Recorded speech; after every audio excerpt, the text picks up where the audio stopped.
அவங்க மனசுல ஒரு பறவை இருக்கும், ஒரு வானம் இருக்கும். அந்த பறவை அந்த வானத்துல அவங்க சாகிறதுக்குள்ளயாச்சும் பறக்கணும் இல்லையா? காதலுக்கு ஏதோ பறவை சத்தம் கேட்டுக்கிட்டே இருக்கு.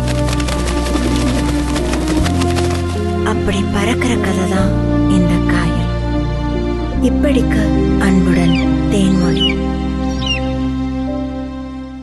திரைக்குறள் நேயர்களுக்கு வணக்கம். அதாவது ரொம்ப மனதுக்கு நெகிழ்ச்சியான ஒரு விஷயம் என்ன அப்படின்னா, நான் ஆல்ரெடி சொல்லியிருக்கேன், நாம் எவ்வளவு தூரம் நேர்மையாக இருக்கோம், ஜென்யூனாக பேசுகிறோம் அப்படிங்கிறது ஒன்று இருக்குது. அந்த வகையில் வந்து எனக்கு தேனிசை தென்றல் தேவா சாரை வந்து ரொம்ப பிடிச்சிருந்தது. ஏன்னா சமீபத்தில் ஒரு சர்ச்சை வந்துக்கிட்டே இருந்ததில்ல, இசைஞானி இளையராஜா அவர்கள் தன்னுடைய பாடலுக்கு ராயல்ட்டி கேட்குறாரு, ஏன் என்னை கேட்காம பயன்படுத்துனீங்க அப்படின்னு சொல்லிட்டு ஒரு விஷயம் வந்தது. அந்த சமயத்தில் வந்து சில படங்களில் தேனிசை தென்றல் தேவா சாரோட மியூசிக்கும் பயன்படுத்தினாங்க. பயன்படுத்தும் போது தேவா சாருக்கு நன்றிலாம் தெரிவித்தாங்க, எல்லாம் பண்ணாங்க. ஆனால் அந்த சமயத்தில் தேவா சார் வந்து ராயல்ட்டிலாம் வேணாம், நீங்கள் பயன்படுத்திக்கிட்டா போகிறோம் அப்படின்னாரு. உடனே மீடியாக்கெல்லாம் என்ன பண்ணிட்டாங்கன்னா, தேவா சார் ராயல்ட்டி கேட்குறது இல்லை, ராஜா சார் ராயல்ட்டி கேட்குறாரு, இப்படியெல்லாம் ஒரு விஷயத்த பேச ஆரம்பிச்சிட்டாங்க.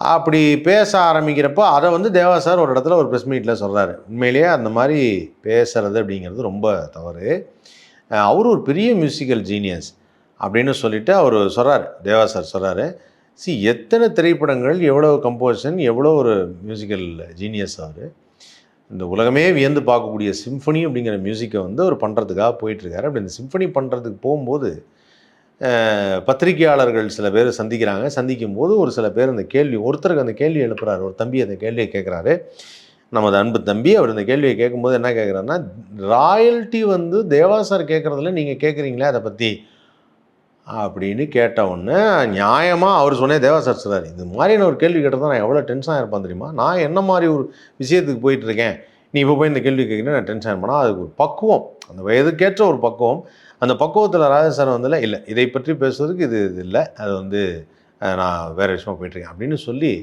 ராஜா சார் அதை வந்து ரொம்ப அழகாக அதை டீல் பண்ணார். அப்படின்னு சொல்லிட்டு தேவா சார் வந்து சொல்கிறாரு, அந்த நேரத்தில் அந்த மாதிரி ஒரு கேள்வி கேட்குறது அப்படிங்கிறது சரி அல்ல.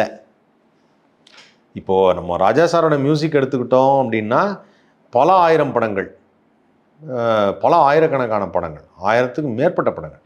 தேவா சார் எடுத்துக்கிட்டாலும் பல 100 படங்கள், 1000க்கு குறைவான படம், நிறைய படங்கள், நல்ல படங்கள், சூப்பர் ஹிட்டான பாடல்கள் எல்லாமே இருக்குது.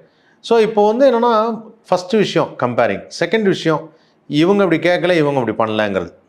இது வந்து இந்த இடத்துல தேவா சார் சொன்னது வந்து என்னென்னா, அவர் சொன்னார், ராஜா சார் எவ்வளோ பக்குவமாக பேசியிருக்காரு, நான் வந்து அந்த தம்பி கேட்டுச்சு இல்லையா, அந்த தம்பி கேட்டது ரொம்ப தப்பு, அவங்க சார்பில் நான் ராஜா சார்கிட்ட மன்னிப்பு கேட்டுக்கிறேன்னு ஒரு வார்த்தை சொன்னார். அவ்வளோ ஈஸி கிடையாது மன்னிப்பு கேட்குறது, ஆனால் அது ஒரு யதார்த்தம். மன்னிப்பு கேட்டுக்கிறேன் அப்படின்னு சொல்லும்போது ஒரு யதார்த்தம்.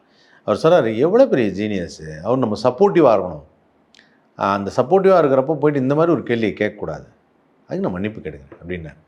உண்மையிலேயே ஹேட்ஸ் ஆஃப் டு ஹிம். ஆனால் அதே சமயத்தில் இல்லை, இங்கே ஒரு விஷயத்தை நம்ம புரிஞ்சுக்கணும், இந்த நேரத்தில் சொல்ல கடமைப்பட்டிருக்கேன். Deva sir, Raja sir, Shankar Ganesh sir, அதுக்கப்புறம் சந்திரபோஸ் சார், இந்த மாதிரி பல music director, S A Rajkumar sir, இவங்கெல்லாம் அவங்க மியூசிக் பண்ணும்போது பெரும்பாலாக இன்றைக்கி நிறைய டேரக்டர்ஸ் வந்து சொல்கிறது என்னென்னா, நாங்கள் என்னுடைய முதல் படம் பண்ணும்போது ராஜா சார் காசு வாங்கலை, வேணான்ட்டார், நீங்கள் ஜெயிச்சுட்டு வாங்க அப்புறமா பார்த்துக்கலான்ட்டார், அப்படின்ட்டார் அப்படின்னு சொல்லி நிறைய டேரக்டர் சொல்லியிருக்காங்க.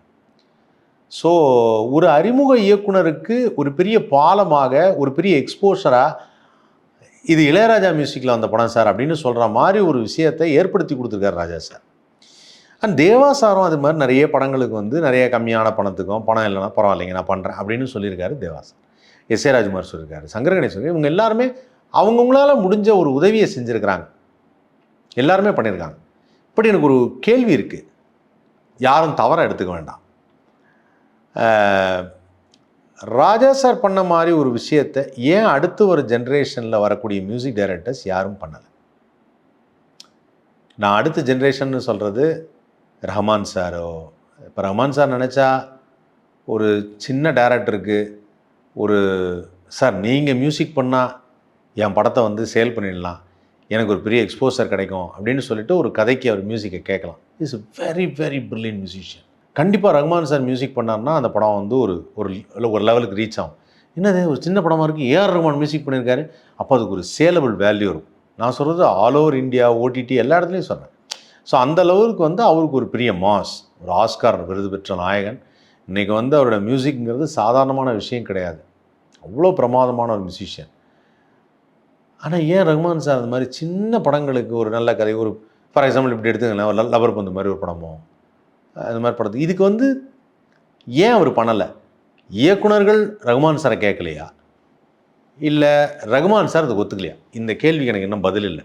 அதாவது இல்லை சார் அவர்கிட்ட போய் எப்படி கேட்குறது, அது ரொம்ப சின்ன படம், அவரெல்லாம் போய் நம்ம ரீச் பண்ண முடியுமா சார் அப்படின்னு சொல்லி கேட்க தயங்கியிருக்காங்களான்னு எனக்கு தெரியல.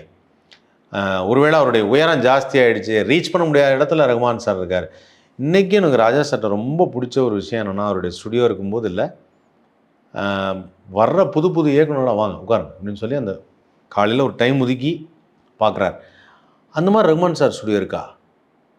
அந்த மாதிரி இப்போ இருக்கிற இசையமைப்பாளருடைய ஸ்டுடியோலாம் இருக்கா? இப்போ நான் விஜயாண்டி சார் நினச்சா பார்க்கலாமா, ஜி பிரகாஷ் சார் நினச்சா பார்க்கலாமா, அனிருத் சார் நினச்சா பார்க்கலாமா? சார் வணக்கம் சார், நான் உங்களை பார்க்கலான்னு வந்தேன், சும்மா ஒரு ஃபேனாக பார்க்கலான்னு வந்தேன், ஒரு காலைல ஒரு அப்பாயின்மெண்ட் வாங்கிட்டு டெய்லி ஒரு டைம் இருக்கா?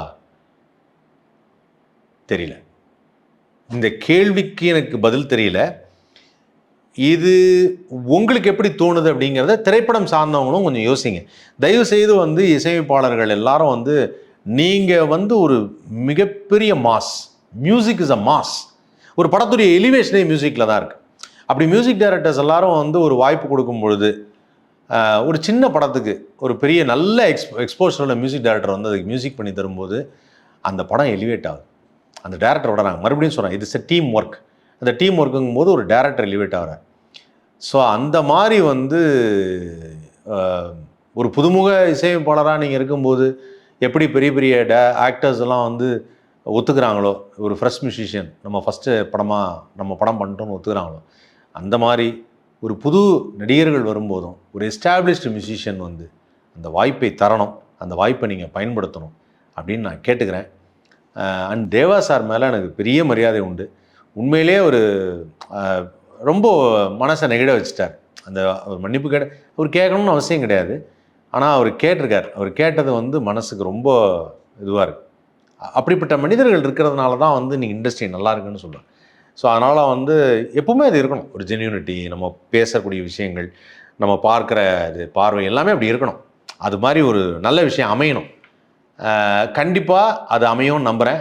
ஸோ டெஃபினட்டாக மியூசிக் டைரக்டர்ஸ், பெரிய எஸ்டாப்ளிஷ்டு மியூசிக் டைரக்டர்ஸ் சிறிய படங்களுக்கு ஒரு வாய்ப்பை தாங்க, அவங்களுக்கு வந்து ஒரு தூக்கி நிறுத்துறதுக்கு உங்களால் முடிஞ்ச உதவியை செய்யுங்க அப்படின்னு நான் ஒரு ரிக்வெஸ்ட்டாகவே கேட்டுக்கிறேன்.